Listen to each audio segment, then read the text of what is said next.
Happy Sunday to all of you again, brothers and sisters. And here we are again, and welcome to our daily Bible verse for this Sunday. And today's Bible verse is taken from the book of Ezekiel, chapter 34, verse 11 and 12. For thus says the Lord God, indeed, I myself will search for my sheep and seek them out, as a shepherd seeks out his flock on the day he is among his scattered sheep. So will I seek out my sheep and deliver them from all the places where they were scattered on a cloudy and dark day. At Tagalog, ito ang ipinapasabi ng Panginoong Yahweh. Ako mismo ang maghahanap at mag-aalaga sa aking mga tupa. Kung paanong hinahanap ng pastol ang tupa niyang nawawala, gayon ko hahanapin ang aking tupa.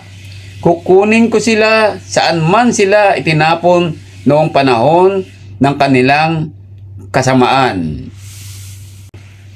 Brothers and sisters, once more, good morning and happy Lord's Day to all of you.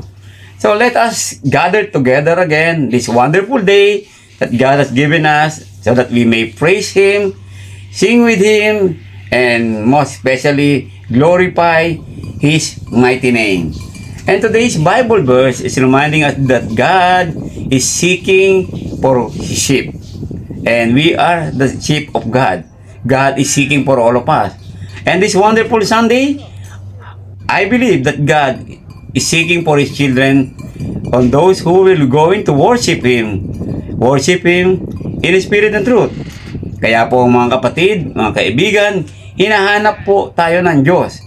Dito po ang patunay na sinabi sa atin ni Ezekiel na ang Panginoon Diyos ay hinahanap ang kanyang tunay na tupa.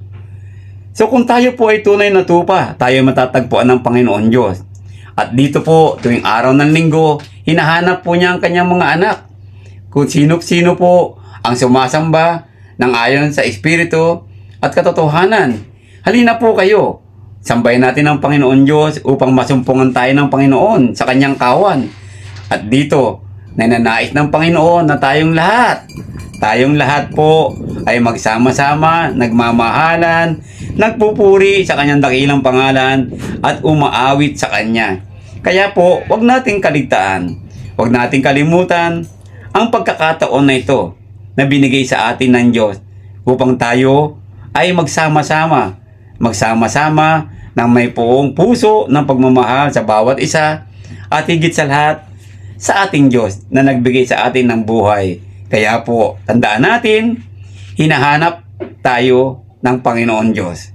Magandang umaga po sa inyong lahat and happy Lord's Day.